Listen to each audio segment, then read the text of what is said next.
I was meeting John Landis at his office because he had become a friend of mine, and there he introduced me to Deborah Hill. And Deborah said that she was producing a movie for Dino De Laurentiis, and she thought that maybe I should have a look at it. And I said, well, what is it? And she said, it's The Dead Zone. Would you be interested in doing that? And I immediately said yes. I guess the timing was just right. I had just done Videodrome, which was a very extreme, intense, kind of a horror fantasy. And I was feeling that I wasn't ready yet to write another original script, which Videodrome was. And suddenly the idea of doing a movie based on someone else's work, with someone else writing the script, had an immediate appeal to me.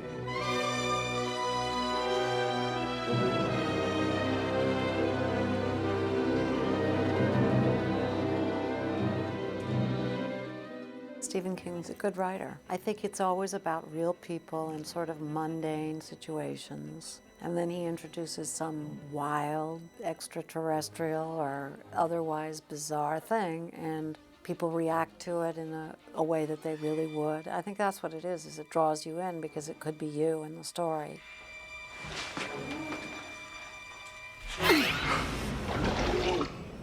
The Dead Zone would prove to be, for its time, the best-selling novel that Steve King had, and the first of his novels to go to the top of the New York Times hardcover bestseller list. But when it was written in 1976-77, it was a very strange and difficult time for him. He described it to me as being a very depressing time, which you might find surprising because he was now at a considerable level of success in terms of his career as a writer.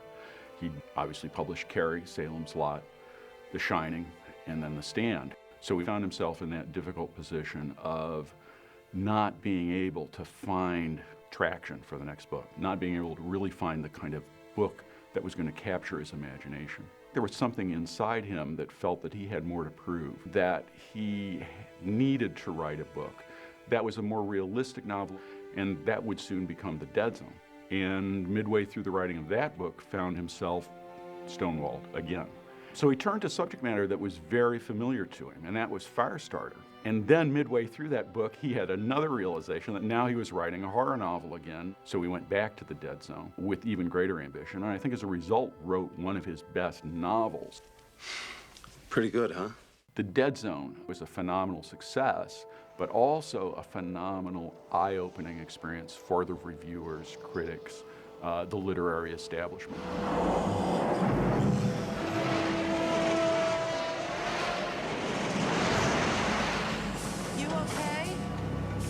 There were 5 scripts that had already been written, attempts to make the movie. And I felt that Jeffrey Boehm's script was the one that felt the most close to me, to the tone of the book. Now, it was in making The Dead Zone that I came up with my mantra, which is, in order to be faithful to the book, you have to betray the book. Because there's no direct translation that you can do of a novel. The two media are very different. And Jeffrey had somehow caught that kind of lonely, wintry, isolated New England tone that Stephen King is very famous for. Each of us has gone to the movies to see an adaptation of one of our favorite books, and we felt it's been ruined. Occasionally we go, and we're very happy with the results. And Jeffrey Boehm, certainly, with David Cronenberg in The Dead Zone, did a terrific job of taking a very detailed book, one that had an enormous number of subplots, a lot of depth, a lot of characterization, all those things which are often just alien to motion pictures, and bringing them to the screen.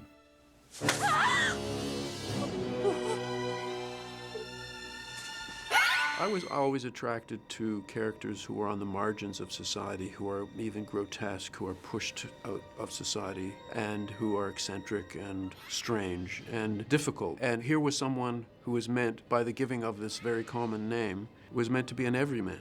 So it's a complete reversal of what I had done before.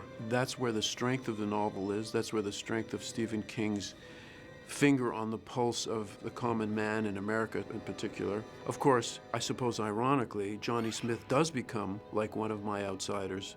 He begins as a sort of everyman and becomes a kind of a monster, a creature, who feels that he can no longer function in society and really isolates himself and pushes himself to the margins. But there's an incredible sadness to him because he wanted very much to be a normal person.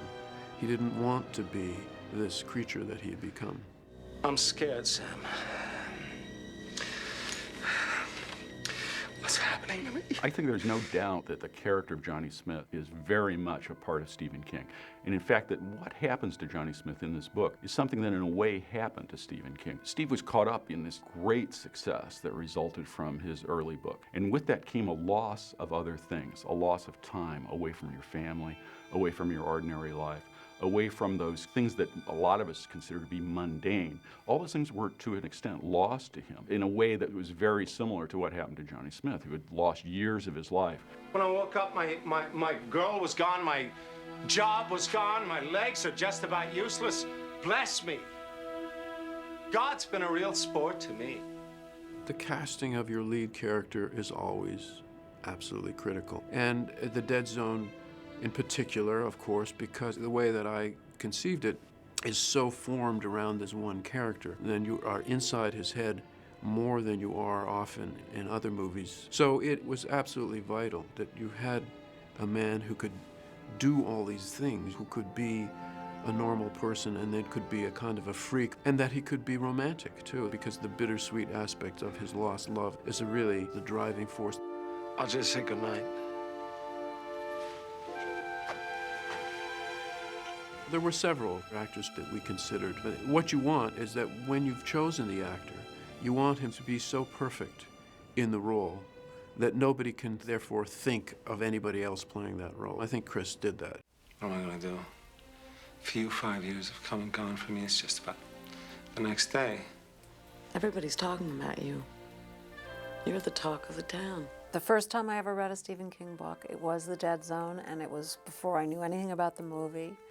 And of course, I loved the book and I loved the character. She's so kind of the central reason for everything. Brooke Adams, I had seen her in the remake of Invasion of the Body Snatchers, and I had seen her in quite a few movies. And she just had that beautiful small-town America look, but with a lot of genuineness and innocence and a beautiful sexuality that was just very subtle and lovely, and a wonderful smile, and incredibly easy access to her emotion. Hello, Johnny.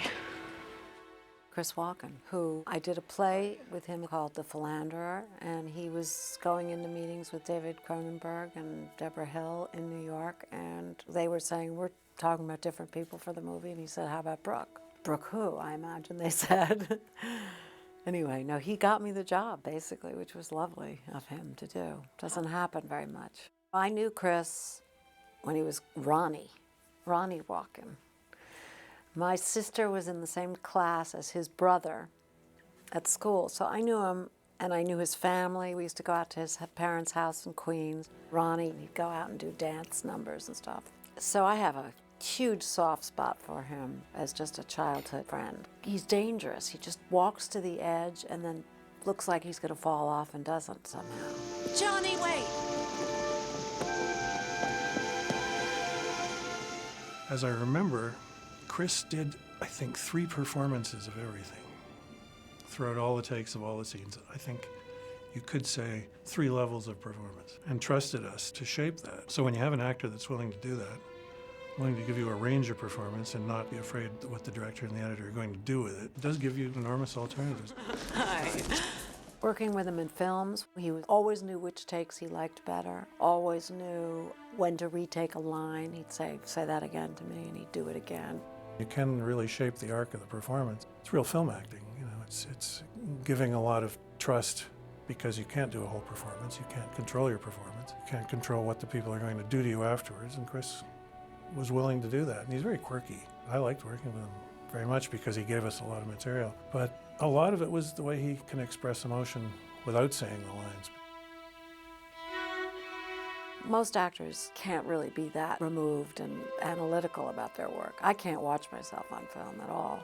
He kept saying, you really ought to try it. So he's more than an actor. He's really got a whole eye on the whole piece and what it needs to be.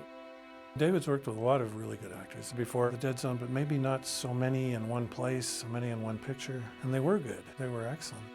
Every role should be, when I'm focusing on it, to cast it, is as though it is the lead role. The Dead Zone was the first movie I had done that was not a sort of a Canadian movie. So I could get actors like Anthony Zerbe and Martin Sheen. We've been winning ever since, and those people spent that money with a clear conscience. Tom Skerritt was another coup. Wonderful voice, wonderful tone, very intelligent and aware. Herbert Lom is an actor that I had seen in many, many movies, mostly English. He'd done a lot of comedies and, of course, was very famous for being the Clouseau's boss in the Pink Panther movies. But I knew him as a serious actor. And Herbert also, wonderful, wonderful voice. When I have Canadian actors in the movie, like Nicholas Campbell, like Jackie Burroughs, like Colleen Dewhurst, they're there because I think they're the best for the role, not just because I have to use Canadians. So I had the best of both possible worlds in this movie in terms of actors. Lost for 5 years, and now reborn unto me. That's what I remember, is just that he was very willing to give you whatever it was you needed without telling you a great deal about what he wanted. I remember I would come out of my trailer and we'd meet and we'd be freezing cold and we'd go, okay, ready for this? And we'd go in and do it.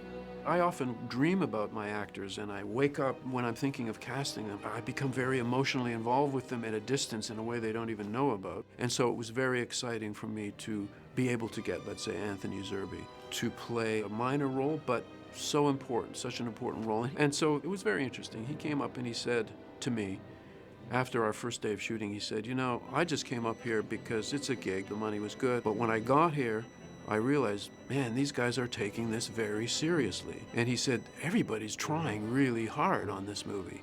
And so I realized I had to up my game, and I have to be good too. And I said, yes, you have to.